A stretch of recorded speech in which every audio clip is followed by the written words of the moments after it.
Strange behavior by politicians? No. When you understand how Kenyan politics works, it becomes very easy to understand our politicians and the latest moves they're making.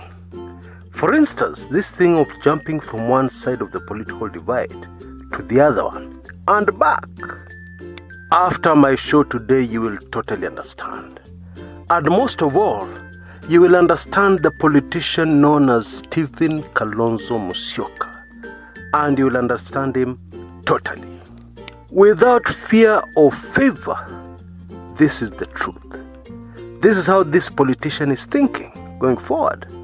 And as he makes his moves, which is leaving many Kenyans bila words, others wondering what's going on, others supporting what his political enemies are saying about him, it is good to get the big picture and the true situation.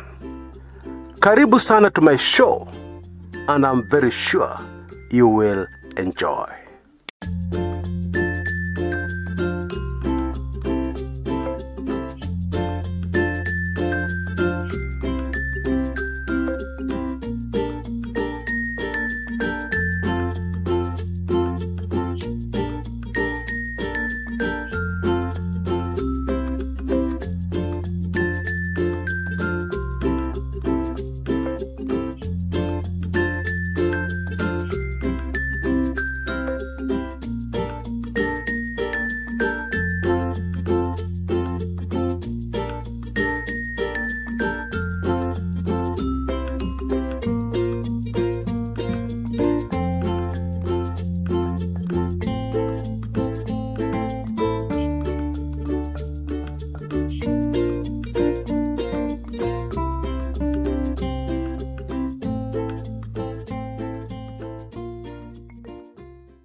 The truth is, it is a very tricky time for Kenyan politicians.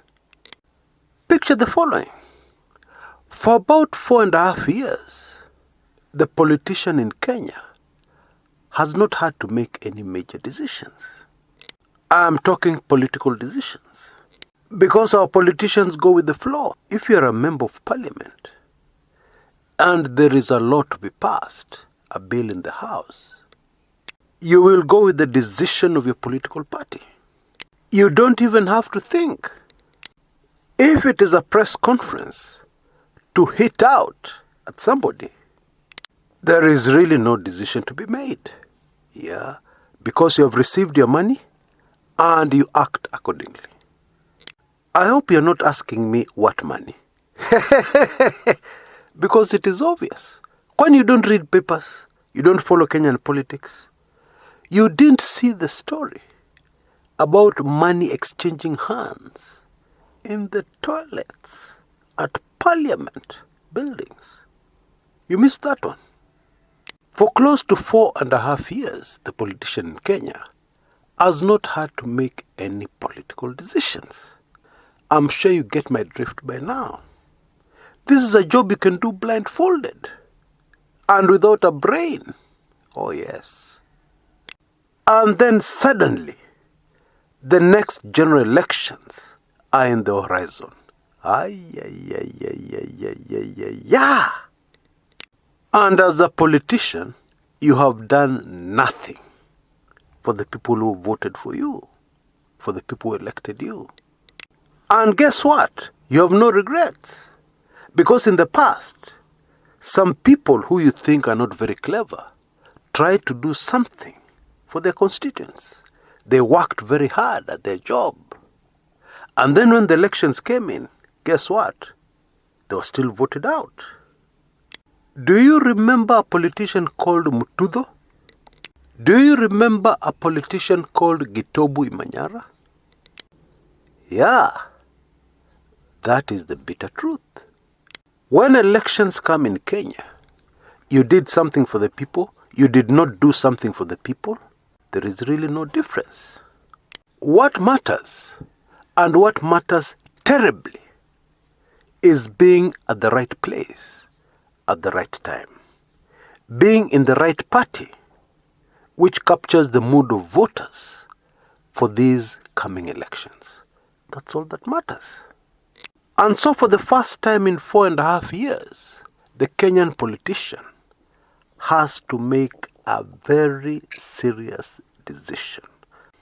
And so, after 4.5 short years of partying as a politician, the Kenyan politician is feeling bad that the party could not continue for a little longer. Money flowing, allowances in parliament, money from rich people lobbying for this and lobbying for that. Party after party is now coming to an end. When you speeded up time, those 4 years just flashed. They flashed by. Anyway, now it is big decision time.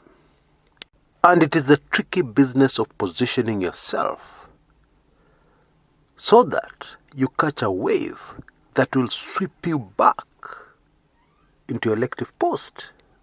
Some politicians will visit a witch doctor to show them the future, to show them the group, organization, or political party that will be most popular, where it concerns them, where they want to get voted back to parliament. And those ones want to avoid making a decision. They want to make things easier for themselves, allegedly. Because once somebody shows you the future, you do your best, you do everything in your power to get into that group. I've been very flattered in the past when some people have told me that some politicians even went to read the Kumekucha blog. Because Kumekucha sees into the future. So much of what he says comes to pass. I have no way of verifying how true that is.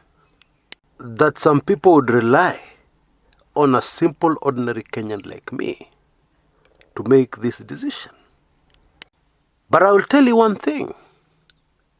2022 elections is different for many reasons. And one of those reasons is that we have so many people who are new to politics. And some of them even don't understand the game, the way it is played in Kenya. And that is why you're seeing so many defections and redefections, if there's such a word. Today you have jumped to UDA. Tomorrow you're back with Team Kieleweke, President Uhuru Kenyatta and Raila Odinga. And then 1 month down the road, again you have jumped ship back to UDA. Yes, that's what's happening. Now you understand why, if you didn't understand before. Unseasoned politicians, of course, are just laughing and wondering, what is wrong with these people? And you will understand these seasoned politicians from their current behavior. They're lying very low. They're very quiet. They're not making any statements. They don't want to be seen very visibly with any side. Why? Because they're delaying their decision. They want to wait until they see where the wave is flowing. If you have been to the coast recently, or at any time, you will know that there's some waves which are fake. They look like they're going to be very big. But when they arrive on the beach, they're nothing. While the other waves, which are very small, you don't think they'll amount to much.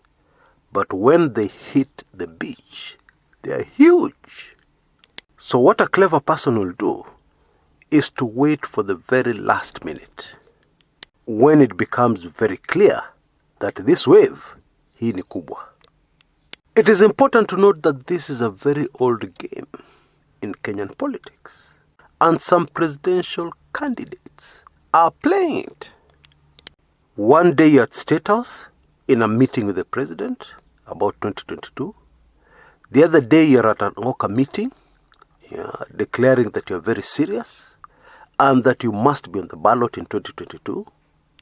And then another day you're in a meeting with Raila Odinga, negotiating something. And then on yet another day, you're announcing that if DP Ruto is looking for you, you're available. What that presidential candidate is doing is looking for the wave. The big one. I think we all know that when you're looking for a job, you're not choosy. You can't afford to be, especially if you've been out in the cold. And so if a company is looking for a marketing director, you apply. And if the same company is looking for a chief accountant, you also apply. You have the papers. Yeah, and some of them were put together at a dark corner on River Road. You really want to be the next finance director of that company. But if you get chief accountant, it's better than nothing. You know, there's some people who believe that I have something personal against Honorable His Excellency, former Vice President, Stephen Kalonzo Musyoka, which is ridiculous. How can I have something against him? After all, he is my tribe. Oh yes. Ni mtu wetu. My late political lecturer hailed from the Kamba community, Machakos to be more specific. Anyway, because of these people, let me give you evidence. In late 2012, Kalonzo Musyoka's term as Vice President of the Republic of Kenya was coming to an end. He was on very good terms with Mwai Kibaki. President Kibaki had plenty to be grateful to Kalonzo Musyoka for. He played a very key role in ensuring the survival of President Kibaki at a very difficult time for the former president. After the 2007 presidential elections, Kalonzo Musyoka vied in those elections, but his decision to back Mwai Kibaki at a critical time when no other major politician wanted to touch Kibaki really helped Kibaki hang on, cling on to power, until the Grand Coalition government arrangement came along. And so Kibaki had a debt to pay Kalonzo Musyoka. And Kalonzo Musyoka family believed that the president, with all his power, with state machinery, with the deep state, was capable of making him the next president. More than capable. And so he had endless meetings with Kibaki. And according to my information, he was assured, worst case scenario, he will be the deputy president in the next government. That was at that juncture when Musalia Mudavadi was the Kibaki government project. He had to take over from Kibaki. And then things changed. The wave changed suddenly. Very normal in Kenyan politics. And Kalonzo Musyoka was told, go and see Uhuru Kenyatta and William Ruto. That must have been the most difficult thing for Kalonzo Musyoka to do. You see, earlier, Musyoka had a meeting, an encounter with Ruto and Uhuru. And Bwana Musyoka had said something to the effect, after you guys finish your business at the ICC, I will have served 10 years as President of Kenya. And I give you my word, I will do everything in my power to assist you, to take over from me. Trust me, I've been a foreign minister. I have enough diplomatic contacts to tell you that it is impossible for you to be elected under the circumstances, even to be on the ballot for President of the Republic of Kenya. Take it from me and my experience. Hizo cases za ICC do not allow it. Nyinyi kwisha maneno, but I can assist. Now after that conversation, earlier conversation, Bwana Musyoka would have to go back to Ruto and Uhuru and negotiate the way forward vis-a-vis concerning the 2013 elections for president.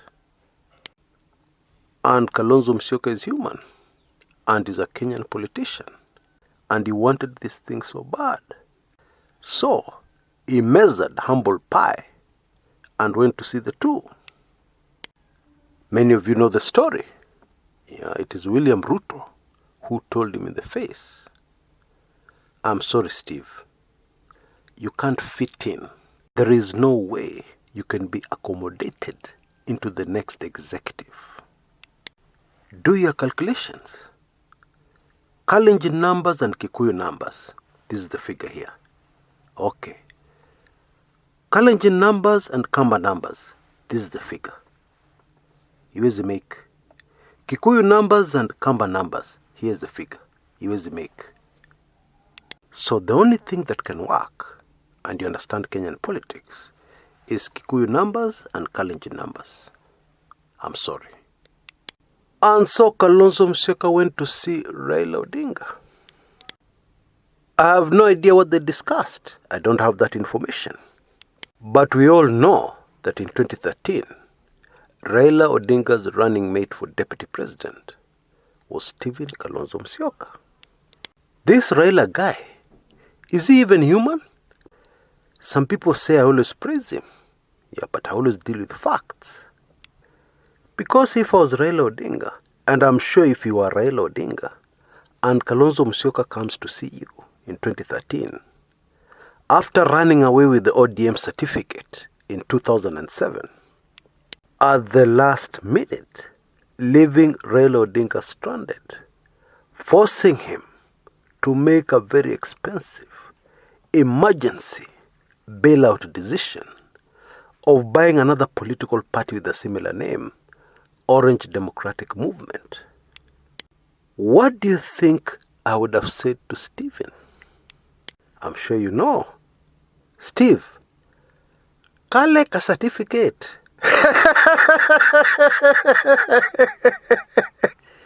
Kuliendaje?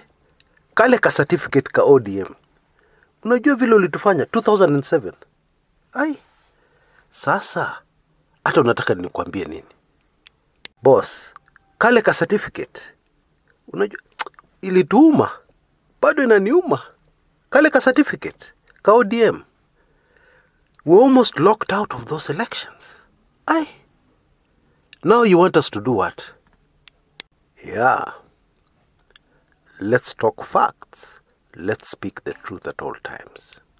Even though we're in an industry where the truth changes with circumstances. Anyway, that's what happened. And so this is 2022, run up to 2022. And obviously, Stephen Kalonzo Musyoka is still playing the same games.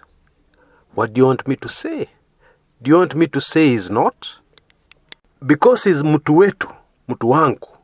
Do you want me to say Kalonzo must be on the ballot? It's time to pay Kalonzo's debt. He has supported you 2013, 2017. Now it is his turn. We are not going to discuss anything else. Now it is his turn. Kalonzo Musyoka must be on the ballot. Kalonzo Musyoka must be president. Must. There's nothing else we can discuss. Is that what you want me to say? So that you believe there's Kamba blood that runs through me? You know, what is unfolding in Kenyan politics right now? What is happening every day? Look at the media, look at social media, open your newspapers. What is happening every day convinces me beyond any doubt that we're in the season of people being exposed for who they really are. The true character of people is coming out every day. Folks, it is the rainy season for exposure, and there is nowhere to hide. And if it is not yet your turn, Don't worry. This thing will catch up with you sooner rather than later. Of that I am sure. The governor of Machakos issued a statement. Amicable parting of ways with the First Lady of Machakos. The First Lady of Machakos also issued a statement. Amicable parting of ways. Tumekubaliana. The feelings are mutual. But now the truth has come out for everybody to see. It is all over the media. All that was a lie. It was not the truth. His Excellency Governor Alfred Mutua has done a great job in Machakos. He has been a great governor. But now we are looking at the character of Alfred Mutua. What? You know, the Swahili have a saying. Ukiona mwenzako akinyolewa, kimbia, tafuta maji. Na uweke hiyo maji kwa kichwa. Oh yes, because you're next. Maybe not tomorrow, maybe not next week, but soon. Those of us who understand spiritual things will know that God Almighty Himself must be behind this thing. Yeah? And of course He has a plan which cannot be stopped. Overturn until that one, the one He has chosen, comes. If you came here for prediction, that is my prediction. And I know I'm going to disappoint a lot of you in my next video, where I make it clearer as to who the next president of the Republic of Kenya will be. Look out for the link to that video on the top right-hand corner of your screen shortly, in the next hour or so, if you've come to this video very early. See you there. Until then, this is Chris Kumekucha.